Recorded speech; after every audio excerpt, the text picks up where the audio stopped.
Novembre 1917. Les chars anglais roulent vers des tranchées allemandes lourdement fortifiées lors d'une bataille dont les généraux espèrent qu'elle changera le cours de la Première Guerre mondiale. Juillet 1943. Des milliers de chars russes prennent position pour repousser une attaque allemande massive lors de la plus grande bataille de blindés de l'histoire. Dans les deux cas, pendant la Première comme pendant la Deuxième Guerre mondiale, les défenseurs choisissent délibérément d'absorber le choc d'un assaut qu'ils savent inévitable. La bataille défensive est un pari. Elle invite l'ennemi à attaquer là où il peut être anéanti le plus efficacement. Si la stratégie fonctionne, l'attaquant affaibli n'a plus beaucoup de force pour résister à une contre-attaque. Si elle échoue, les défenseurs peuvent n'avoir d'autre alternative que de se rendre. C'est la stratégie de la bataille défensive.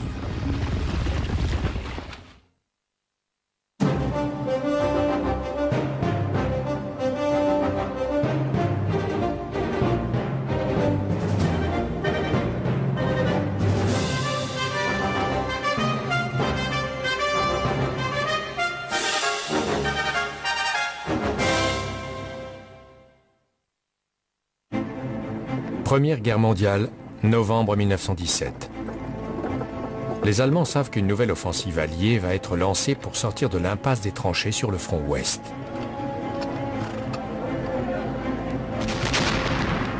Au début du mois, la troisième bataille d'Ypres, dernière d'une longue série d'offensives sanglantes, s'est conclue par une déception pour les Alliés.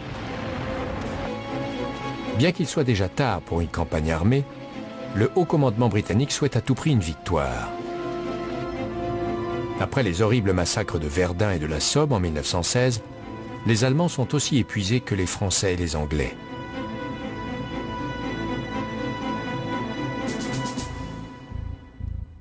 Obligés de faire également la guerre sur le front russe, les empires centraux, l'Allemagne et l'Autriche-Hongrie, doivent absolument préserver des effectifs de moins en moins nombreux. En octobre 1916, le commandement suprême de l'armée allemande passe aux mains du maréchal Paul von Hindenburg et du général Erich Ludendorff.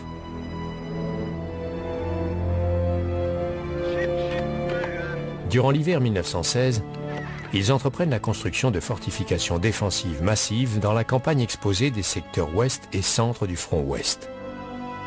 Au printemps, leurs armées s'y replieront. Ils raccourcissent ainsi leurs lignes et économisent leurs troupes.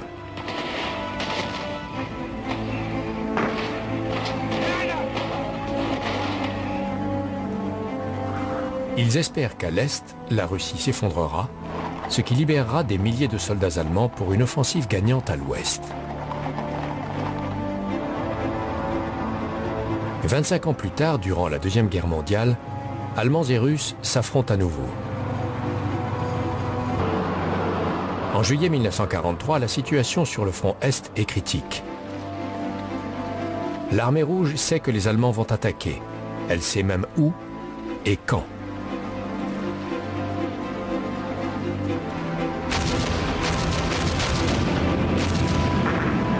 Au cours de l'hiver précédent, les Soviétiques ont remporté des victoires cruciales. Ils ont annihilé la 6e armée de Hitler à Stalingrad et repoussent peu à peu les Allemands vers l'ouest. L'armée allemande est sous le commandement du maréchal Erich von Manstein. Il doit reprendre l'offensive. Et dans la période critique précédant le dégel, avant que le sol ne devienne un bourbier, il conçoit un plan audacieux. Enfermer l'armée rouge par un mouvement de tenaille près de la ville de Koursk.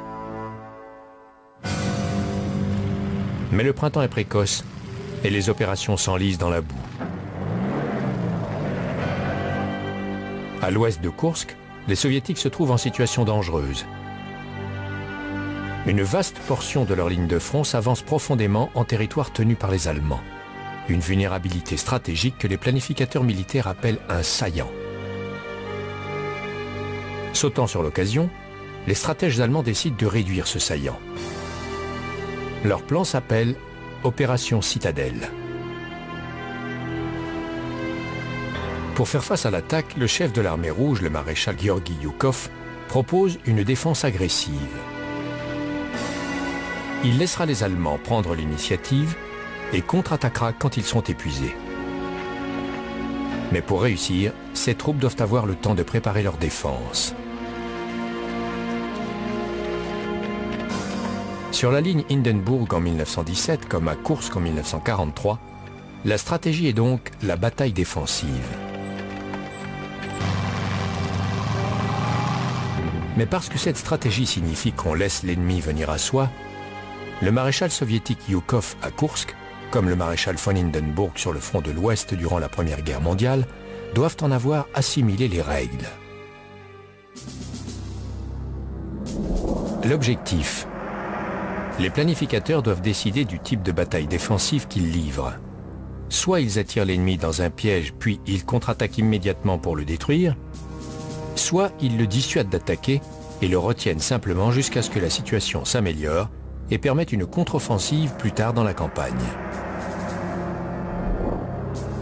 Les renseignements. Les planificateurs doivent être correctement informés des intentions de l'ennemi. Au minimum, ils doivent connaître avec certitude les armes et les tactiques qu'il va utiliser.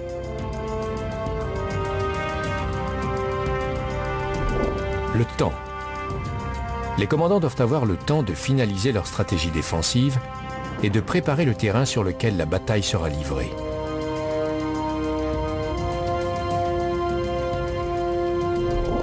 La dissimulation. Les commandants doivent dissimuler non seulement leur position défensive et leurs troupes, mais aussi leurs intentions. Si l'ennemi sait ce que comptent faire les défenseurs, il peut changer ses plans et lancer une attaque surprise ailleurs.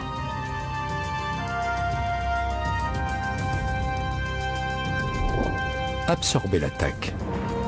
Les troupes de défense et les positions défensives prévues par les commandants doivent être capables de tenir et d'absorber l'assaut ennemi, surtout là où il est le plus violent.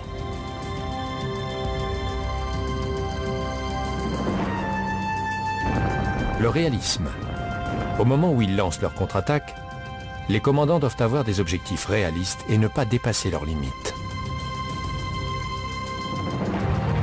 Néanmoins, la contre-offensive demeure un facteur crucial de la stratégie de bataille défensive, presque toujours le dernier acte. Mais cette stratégie comporte deux grands dangers. La psychologie. Ce plan d'action exige de nombreux sacrifices, parfois délibérés, de ses propres soldats. Par conséquent, pour garder le moral, les troupes ne doivent pas savoir qu'elles participent à une bataille défensive planifiée. Et au pays, la population peut considérer une bataille défensive comme une chose négative, un revers, et ne pas comprendre qu'elle fait partie d'une stratégie de victoire globale. Le haut risque. Dans une bataille défensive, un commandant invite l'ennemi à l'attaquer, mais il ne connaît jamais réellement ses intentions. En fait, il est possible que ce soit l'adversaire qui ait l'initiative et qu'il veuille déborder les forces de défense. Il peut aussi détenir une arme secrète prête à être lancée. À Koursk en 1943, comme sur le front de l'Ouest en 1917, la manière dont les maréchaux Yukov et von Hindenburg traitent ces facteurs va déterminer l'issue de la bataille.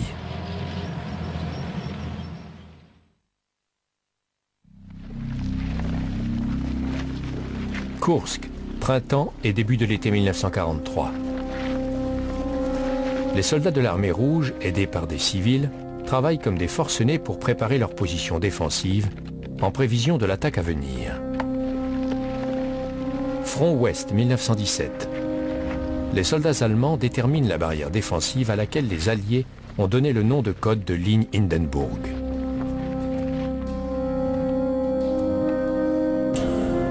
Les deux états-majors sont confrontés à la première règle de la stratégie de bataille défensive. L'objectif. Les planificateurs doivent savoir quel type de bataille défensive ils livrent.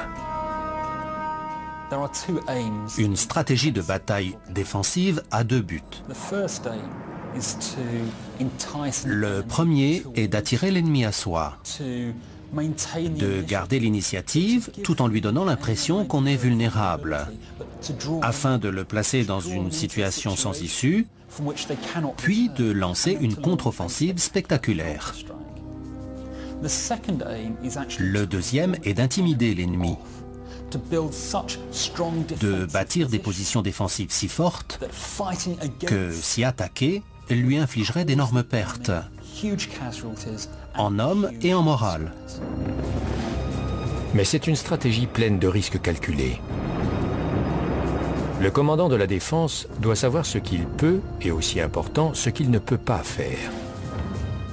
Il doit faire très attention à ne pas aller trop loin, à ne pas avoir les yeux plus gros que le ventre, à ne pas vouloir en faire trop. À Koursk, le maréchal soviétique Yukov a des intentions bien arrêtées. Il laissera venir à lui l'attaque allemande, il attirera les forces ennemies, il les affaiblira, puis il contre-attaquera. Le but premier était d'attirer les Allemands dans un piège, de briser leur capacité à mener une action offensive et aussi de les rendre vulnérables à une contre-attaque. Et c'est là le deuxième but des Soviétiques, se donner le temps de lancer une contre-attaque contre les Allemands affaiblis qui les repousserait et ouvrirait le front ouest à une action offensive de bien plus grande envergure.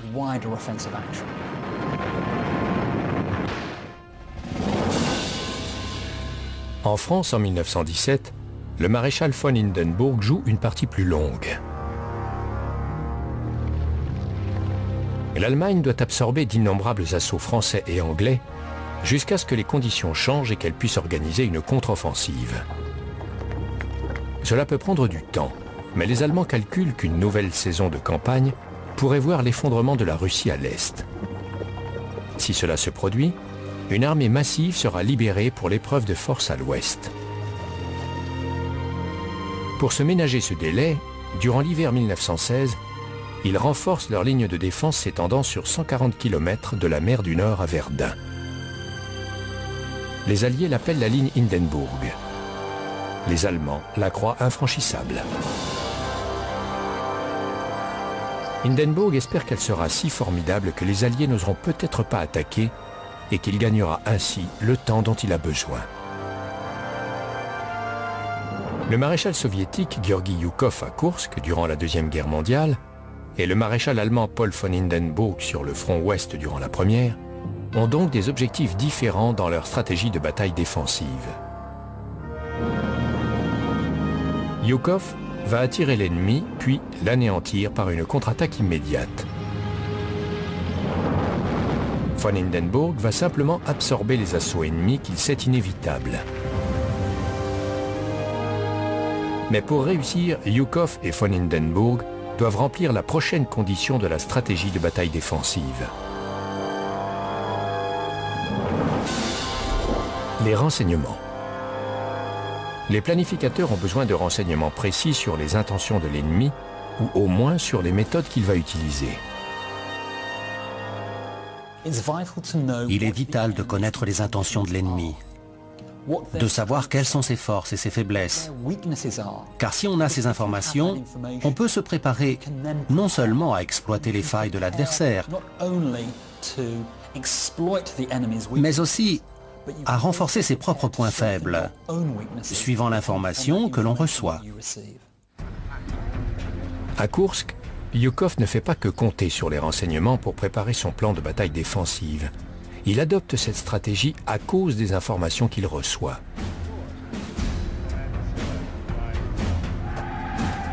En avril, Hitler annonce secrètement à ses généraux l'opération Citadelle, son plan pour attaquer le saillant soviétique.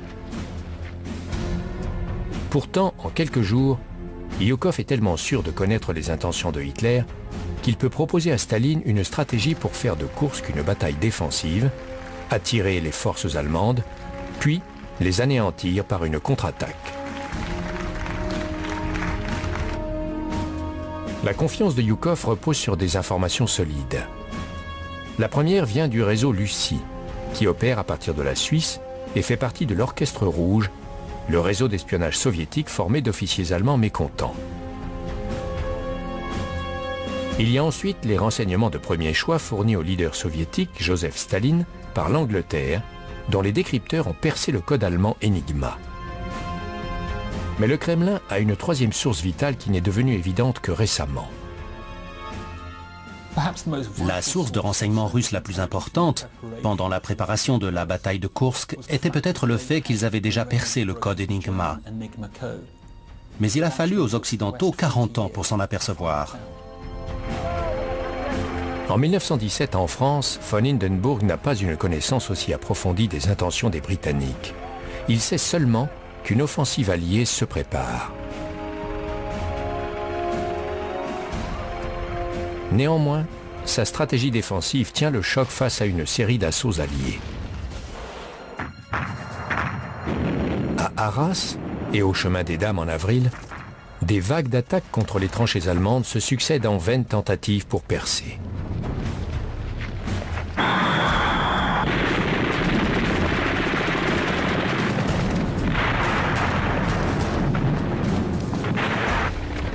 Du côté français, les pertes sont tellement lourdes que l'armée se mutine et qu'aucun assaut ne peut être lancé jusqu'à la fin de l'année.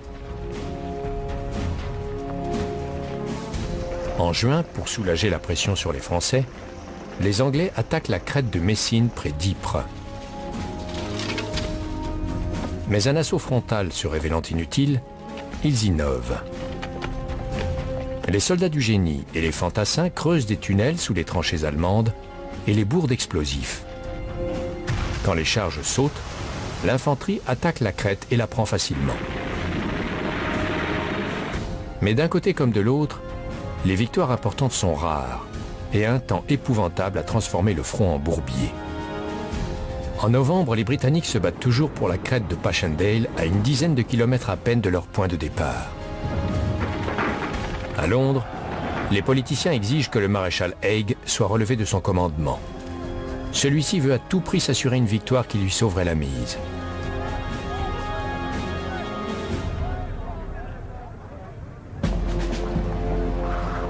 Au cours de l'année 1917, la stratégie défensive de Hindenburg atteint son objectif principal, gagner du temps aux Allemands. Et ce qu'il espérait est en train de se produire sur son front Est. La révolution balaye la Russie. En mars 1917, le tsar abdique et en juillet, les Russes sont battus à plate couture lors d'une dernière offensive désespérée. Début novembre, il est évident que la Russie sera bientôt hors d'état de combattre. Mais pour que les Allemands en tirent profit, la ligne Hindenburg sur le front ouest doit continuer à tenir. Alors que l'approche de l'hiver annonce la fin de la saison des campagnes jusqu'au printemps, von Hindenburg ne se doute pas que Haig organise un nouvel assaut contre sa ligne. Toutefois, von Hindenburg et ses généraux ont un autre type de renseignement, une connaissance parfaite du terrain sur lequel ils vont combattre. Dans une bataille défensive, le commandant de la défense a un avantage intrinsèque au niveau des renseignements. En particulier, il a la possibilité d'acquérir une connaissance approfondie du terrain sur lequel les combats vont se dérouler. De plus, von Hindenburg et son état-major détiennent une autre pièce importante du puzzle des renseignements. Les généraux allemands ne savent peut-être pas que les Anglais vont lancer une nouvelle attaque en novembre 1917, mais ils ont des informations sur l'une des armes que ces derniers pourraient utiliser contre eux, le char. Un an plus tôt, à la bataille de la Somme, les Britanniques ont engagé un petit nombre de chars. Dans les mois qui ont suivi, les Allemands ont pu se préparer à une attaque de blindés. Dans l'intervalle, ils avaient développé toutes sortes de contre-mesures, à la fois au niveau technique, avec de nouvelles armes, de nouveaux obus pour les canons terrestres et les mortiers de tranchée, des fusils anti-chars spéciaux, et au niveau tactique, en élaborant de nouveaux moyens de combattre les chars, en étudiant des contre-mesures à grande échelle.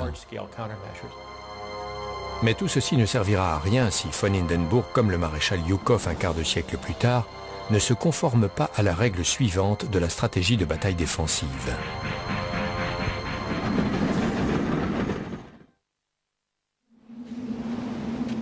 À Koursk en 1943 et sur le front de l'Ouest en 1917, les deux maréchaux sont confrontés aux exigences de leur plan.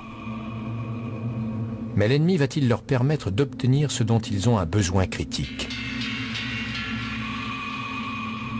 Le temps. Les chefs doivent avoir du temps pour planifier leur bataille défensive et pour préparer et bâtir leur position sur le terrain qui deviendra le champ de bataille. En France, la ligne Hindenburg a été préparée plus d'1 an auparavant et sa partie occidentale a bien tenu pendant l'hiver. Le tronçon devant la ville de Cambrai a pour nom de code Siegfried. Il fait 8 km de profondeur. Les forces de Hindenburg ont parfaitement utilisé le terrain. Leurs défenses comprennent d'épaisses ceintures de barbelés, des nids de mitrailleuses et des tranchées conçues pour bloquer l'avance des chars. Derrière, pour préserver ses troupes, Hindenburg a établi des réserves mobiles pour renforcer tout point de la ligne sur lequel l'ennemi lancerait une attaque.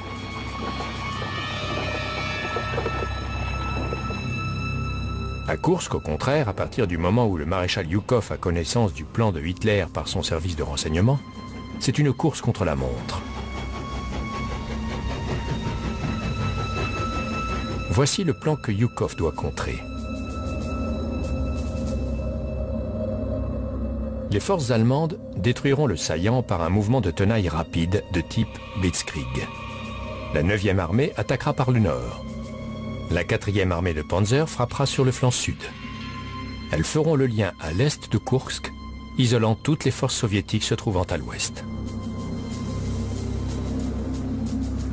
Mais les généraux en chef de Hitler ne s'accordent pas, même pour décider si l'opération Citadelle doit être lancée. Et fait capital pour Yukov, ils retardent leur action. Hitler veut attendre d'avoir un maximum de nouveaux chars lourds Tigre et de chars moyens Panthère. La nouvelle date pour l'attaque est fixée au 5 juillet. Ce sursis donne à Yukov le temps dont il a un besoin vital pour préparer à la fois ses défenses et sa contre-attaque. Son plan prévoit 6 ceintures défensives s'étendant sur 170 km à l'arrière de la ligne de front, plus 2 derrière et une 9e le long de la rive orientale du Don. Il ordonne la construction de près de 10 000 km de tranchées et de fossés anti-chars. Les soldats de l'armée rouge creusent des milliers de trous. Quand les Allemands attaqueront, ils rencontreront 1500 mines anti-chars par kilomètre et davantage encore de mines antipersonnelles. Pour la bataille, le maréchal allemand Erich von Manstein rassemble une formidable force d'assaut. 900 000 hommes, 2700 chars et 2000 avions. Contre eux, Yukov engage 40% de toutes les divisions d'infanterie et de blindés de l'armée rouge. Plus d'1 300 000 soldats, 20 000 pièces d'artillerie et 3500 chars, soutenus par plus de 2650 avions. Il tient encore en réserve 500 000 hommes.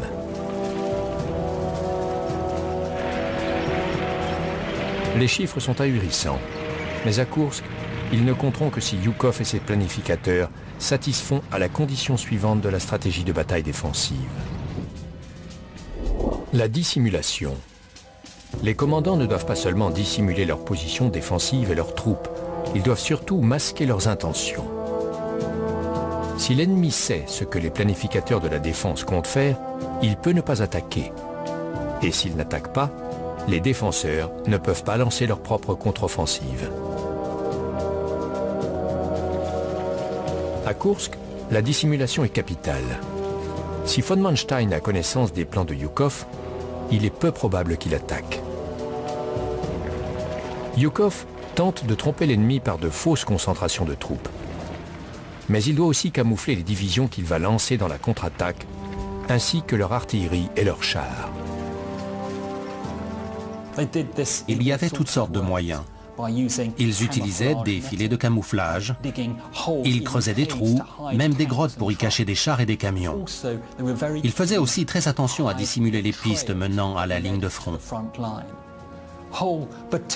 Des bataillons entiers travaillaient jour et nuit pour s'assurer que les Allemands n'aient pas vent de leurs préparatifs, ce qui a donné de très bonnes bases à leur contre-attaque.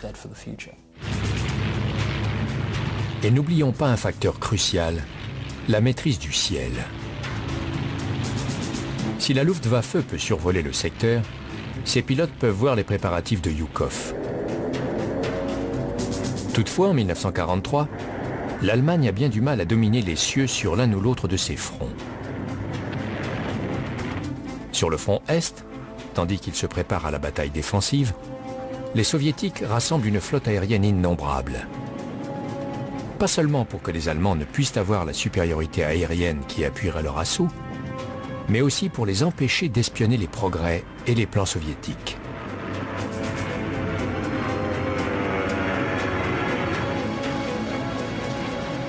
D'un autre côté, sur la ligne Hindenburg durant la Première Guerre mondiale, alors que l'intention est de dissuader l'ennemi d'attaquer, ou au moins de reporter l'assaut pour gagner du temps, la dissimulation n'est pas indispensable. Au contraire, plus l'adversaire voit combien il sera difficile et coûteux de faire tomber les défenses, plus il est probable qu'il ne passera pas à l'attaque, ou qu'il la retardera. Ligne Hindenburg, front ouest, novembre 1917. L'hiver approche.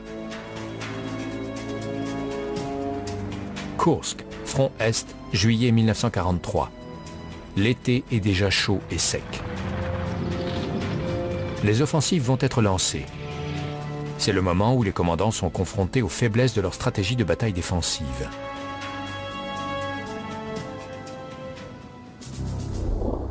La psychologie. Les soldats doivent ignorer pourquoi on va peut-être leur demander de sacrifier leur vie. Ils doivent aussi ignorer qu'une contre-attaque est prévue au cas où ils seraient capturés par l'ennemi.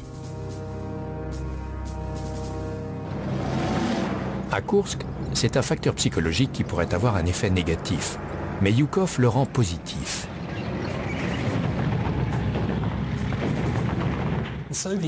L'Union soviétique livrait sa grande guerre patriotique. Dans cette guerre, on demandait de très grands sacrifices aux soldats comme aux civils. C'est très évident durant les préparatifs de la bataille de Kursk. Le gigantesque réseau défensif, tel qu'on n'en avait jamais vu durant la Deuxième Guerre mondiale, avait été construit non seulement par du personnel militaire, mais aussi par des civils durs à la tâche qui avaient été pris à l'intérieur du saillant. Mais pendant la Première Guerre mondiale, à Cambrai, c'est l'autre point faible du plan de bataille défensif qui menace von Hindenburg. Le haut risque. Lorsqu'il élabore une stratégie de bataille défensive, le commandant ignore les intentions de l'ennemi, ce qu'il a dans son arsenal ou les surprises que peut lui réserver le plan adverse. Pour von Hindenburg durant la Première Guerre mondiale, comme pour Yukov pendant la Deuxième, l'heure est venue de mettre leur stratégie à l'épreuve. L'ennemi est sur le point d'attaquer.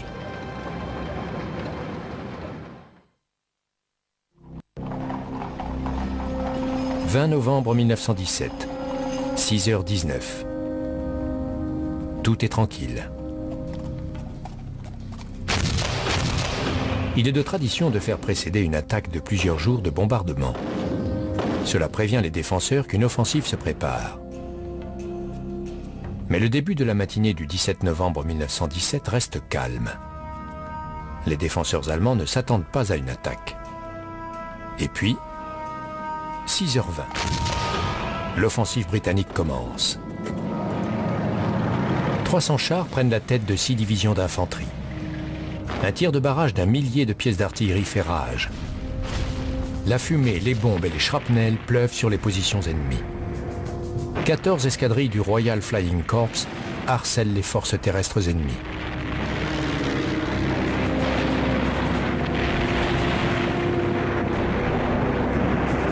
L'assaut prend les défenseurs allemands complètement au dépourvu. Ils ne s'attendaient pas à des chars, même si les Anglais en ont utilisé un an auparavant sur la Somme. Il ne fait aucun doute que les Allemands ont été surpris par l'attaque de Cambrai. La manière dont les Anglais ont employé les nouvelles tactiques d'infanterie, combinées à l'utilisation surprise des chars ainsi que des grosses pièces d'artillerie, signifiait qu'ils devaient absolument garder leur sang-froid, car les Britanniques avaient immédiatement creusé une brèche dans leur ligne de front.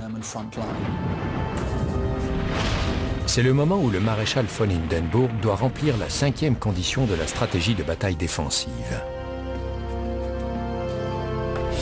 Absorber l'attaque. Les troupes de défense et les positions défensives doivent pouvoir tenir et absorber le choc de l'assaut ennemi, en particulier au plus fort des combats. Les chars britanniques percent les défenses apparemment inexpugnables.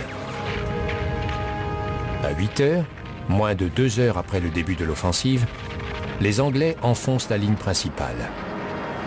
À 11h30, la quasi-totalité de la ligne d'appui allemande est prise. Fait extraordinaire, au milieu de l'après-midi, les Anglais ont avancé de 9 km, ce qui n'avait pas été accompli en 4 mois de combat durant la 3e bataille d'Ypres.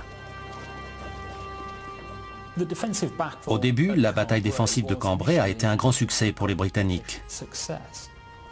Lorsqu'ils ont avancé, le premier jour de leur offensive, les cloches ont sonné la victoire en Angleterre pour la première fois de la Première Guerre mondiale. On aurait dit que les Allemands s'effondraient. Mais la stratégie de bataille défensive de Hindenburg commence déjà à fonctionner. Les Anglais sont retenus au centre du front. Les chars, qui avancent lentement, subissent de lourdes pertes causées par les canons encore en action après les frappes de l'artillerie. Ils n'ont pas réussi leur percée capitale. Le premier jour des combats fait 4000 victimes chez les Anglais, mais des renforts sont disponibles. Toutefois, ils perdent aussi 179 précieux chars qui ne peuvent être remplacés facilement. Et pendant ce temps, les positions défensives allemandes remplissent leur mission clé. Elles ralentissent suffisamment l'avance britannique pour permettre aux généraux de von Hindenburg d'acheminer des renforts en vue de la phase suivante de sa stratégie, la contre-attaque. Kursk, juillet 1943. Les forces allemandes sont prêtes à lancer l'opération Citadelle. Contrairement à von Hindenburg à Cambrai, non seulement le maréchal soviétique Zhukov sait qu'une attaque est prévue, mais il en connaît les détails et l'heure de lancement, et se prépare à la contrer. Zhukov a une maîtrise totale de la règle renseignement de la stratégie de bataille défensive, et il exploite son avantage sans pitié. L'opération Citadelle doit débuter à 3 heures le 5 juillet par un gigantesque barrage d'artillerie. 3 jours auparavant, le réseau d'espionnage Lucie renseigne Zhukov sur l'horaire exact. L'information est confirmée par des déserteurs et des prisonniers allemands. À 2h20 le 5 juillet, juste avant le tir de barrage allemand, Zhukov déchaîne le sien. Il en considère l'impact psychologique comme si important qu'il utilise plus de la moitié de son stock d'obus sur cette partie du champ de bataille en une seule nuit.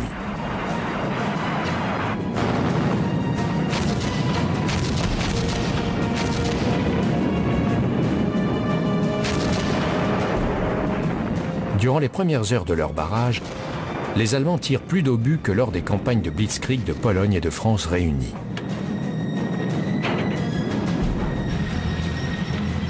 Puis, à 5h30, ils lancent l'opération Citadelle. Au nord, les soldats de la 9e armée du général Model sortent de leur terrier et avancent. Derrière eux viennent les chars. Pour les couvrir, des bombardiers en piqué Stuka hurlent au-dessus d'eux. Les combats sont féroces, au corps à corps. Le système de défense soviétique montre des signes d'effritement. 2 divisions de l'armée rouge s'écroulent sous les attaques des panzers. Craignant une percée, les soviétiques ordonnent des frappes aériennes massives. Le premier jour, les hommes de Model avancent de près de 10 km sur une ligne de front de 30 km. Mais le général soviétique Rokossovski ne se retire que jusqu'à la deuxième ceinture défensive de Yukov. Au sud, la 4e armée de Panzer du général Hoss n'a pas la partie facile. La pluie qui est tombée à verse durant la nuit et la majeure partie de la première journée rend malaisée la traversée des rivières et ralentit les chars et l'infanterie. De plus, le plan soviétique reçoit une aide inattendue. Les nouveaux chars allemands qu'attendait Hitler sont arrivés juste à temps. Mais la précipitation de la production provoque des problèmes sur le terrain. Nombre de ces puissantes machines se révèlent peu fiables au combat. Elles tombent en panne ou prennent feu quand leur moteur surchauffe. Malgré tout, le premier jour, certaines des troupes de Hoss avancent de 12 km. Mais 65 des 225 km qui séparent toujours les deux mâchoires de la tenaille allemande sont tout aussi lourdement défendus. C'est au tour du maréchal soviétique Yukov d'absorber l'attaque pour satisfaire aux exigences de la stratégie de bataille défensive. Pendant 6 jours, son plan de défense paraît tenir. Mais alors, une petite fissure commence à se former.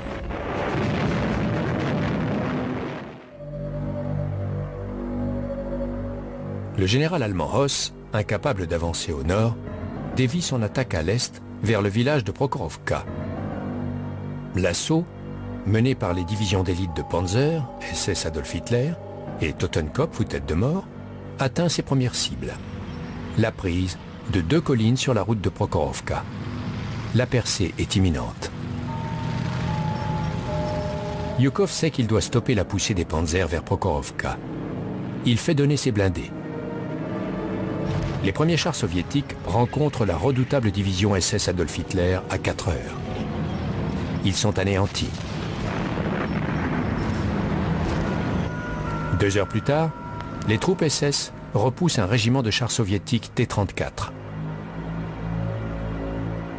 La stratégie défensive de Yukov semble au bord du désastre. Les deux armées s'affrontent ensuite directement à Prokhorovka. C'est la plus grande bataille de chars de l'histoire. Tout dépend de son issue.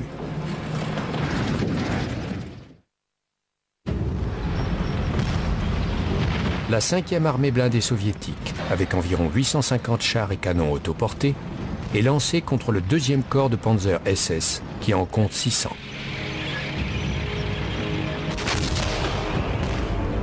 Les chars Tigre allemands, avec leurs puissants canons de 88 mm, surclassent les T-34 soviétiques. Ces derniers sont forcés de se rapprocher. Des soldats soviétiques à pied attaquent les tanks à la charge explosive ou à la grenade à charge creuse.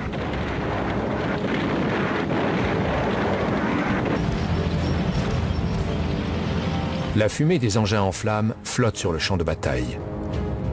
L'un après l'autre, les chars apparemment invincibles de Hitler sont démolis. À la fin de la journée, le général Hoss a perdu plus de 350 chars et canons d'assaut et 10 000 soldats. Les pertes soviétiques sont plus lourdes, mais la stratégie de Yukov a tenu et a empêché la percée. À Koursk, le temps est venu pour Yukov de lancer sa contre-attaque. Mais comme pour le maréchal von Hindenburg à Cambrai, cela signifie qu'il doit se conformer à la dernière règle de la stratégie de bataille défensive.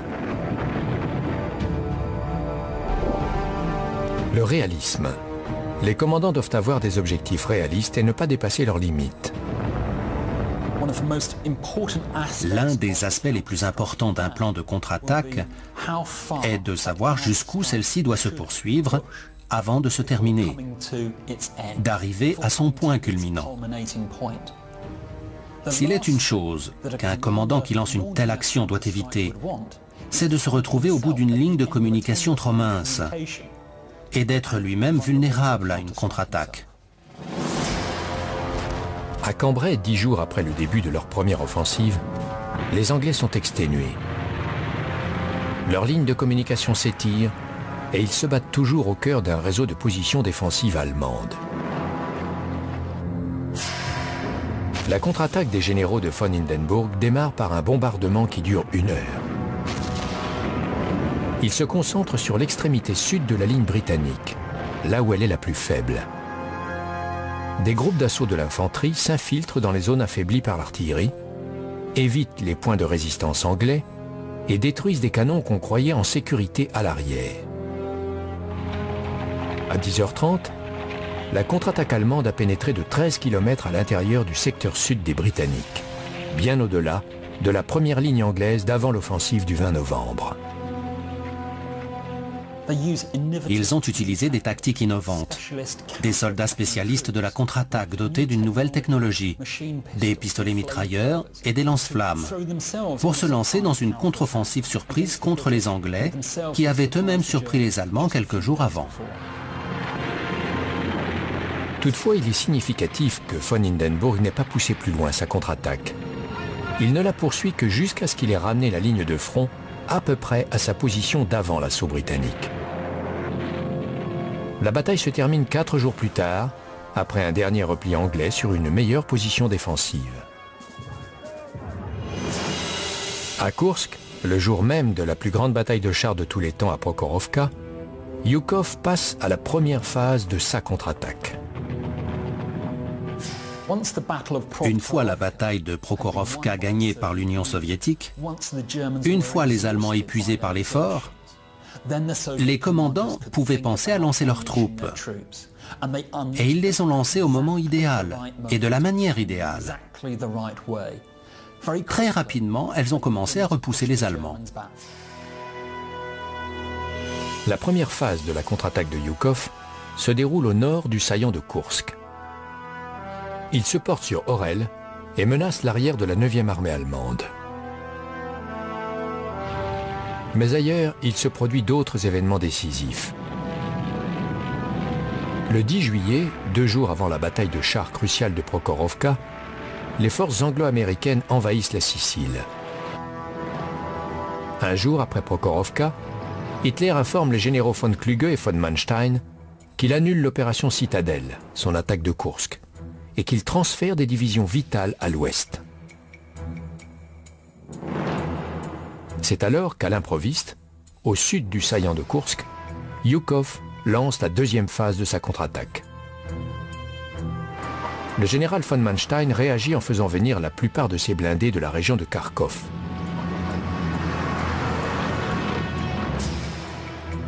Mais au nord, la troisième vague de frappe de la stratégie soviétique le tient en échec. Zhukov prend Belgorod et Orel. Et à la surprise générale, il lance une 4e contre-attaque sur Smolensk et Briansk. Plus au sud, le 13 août, ses troupes entrent dans Kharkov. Mais même après de tels succès, Zhukov est conscient du danger de vouloir en faire trop. À Kursk, les Soviétiques ont fait très attention à ne pas avoir les yeux plus gros que le ventre. Leurs forces étaient plus nombreuses que ce que bien d'autres armées auraient considéré comme nécessaire pour la tâche à accomplir, mais ils ont préféré être efficaces plutôt qu'entreprenants. Leur but premier de la contre-offensive de Kursk était de détruire les formations allemandes. Ensuite, ils auraient percé jusqu'à la rase campagne au-delà, mais ils savaient qu'à ce stade, ils devraient s'arrêter, se réorganiser, replanifier et récupérer. Ils savaient aussi que s'ils réussissaient à Kursk, cela leur donnerait un formidable tremplin pour de futures actions offensives. Et c'est bien ce que Kursk leur offre avec la victoire en prime en 1945.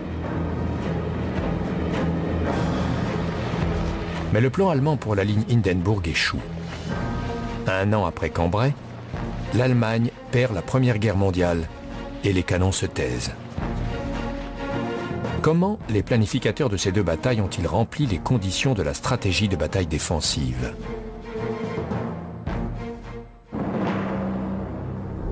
L'objectif. À Kursk, le maréchal Zhukov a 2 objectifs très clairs.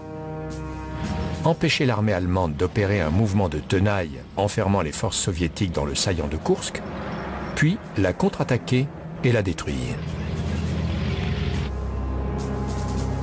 À Cambrai, le maréchal von Hindenburg a aussi des objectifs clairs et réalisables.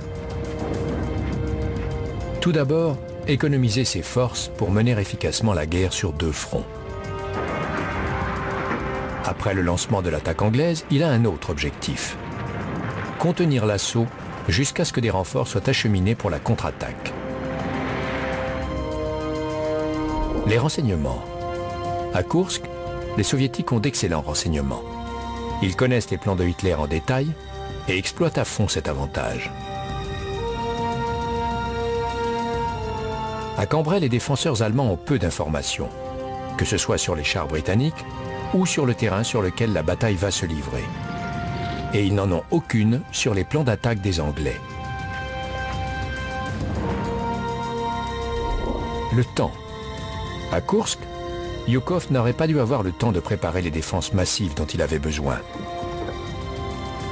Mais il l'a obtenu parce que Hitler a retardé la date de la bataille.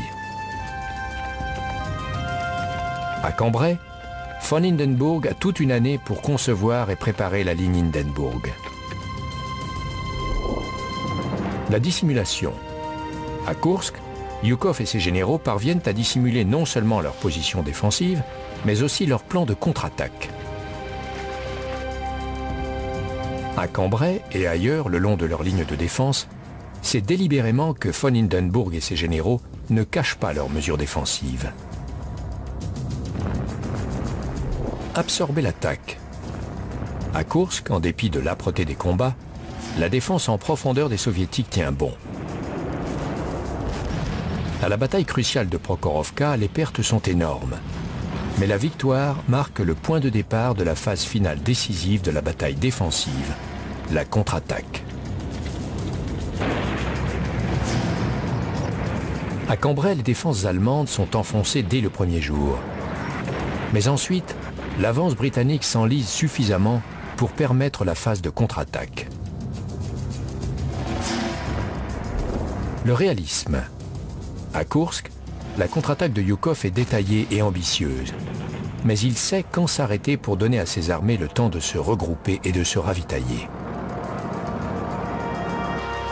À Cambrai, von Hindenburg sait aussi quand sa contre-attaque a atteint ses limites, et il ne les dépasse pas. À Koursk, comme à Cambrai, les 2 états-majors mènent leur stratégie de bataille défensive avec précision. Et Zhukov, à Koursk, avec une impitoyable férocité. Mais quel est l'avenir de cette stratégie? La bataille défensive aura toujours sa place dans de futures opérations militaires.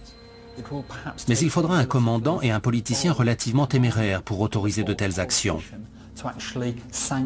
Comme cette stratégie requiert que l'attaquant se jette sur le défenseur, la population peut avoir l'impression que son armée est en train de perdre la bataille. Et il reste à savoir si elle apportera son soutien. À l'Ouest, il n'existe plus de raison politique ou militaire pour que les commandants mènent une véritable bataille défensive. Mais même dans les régions où ce serait possible, une chose est certaine. Il est très peu probable que le monde voie une nouvelle bataille défensive aussi formidable et aussi féroce que celle de la ligne Hindenburg et surtout celle de l'enfer que fut Koursk. Mais si cela devait arriver, la stratégie de base resterait la même.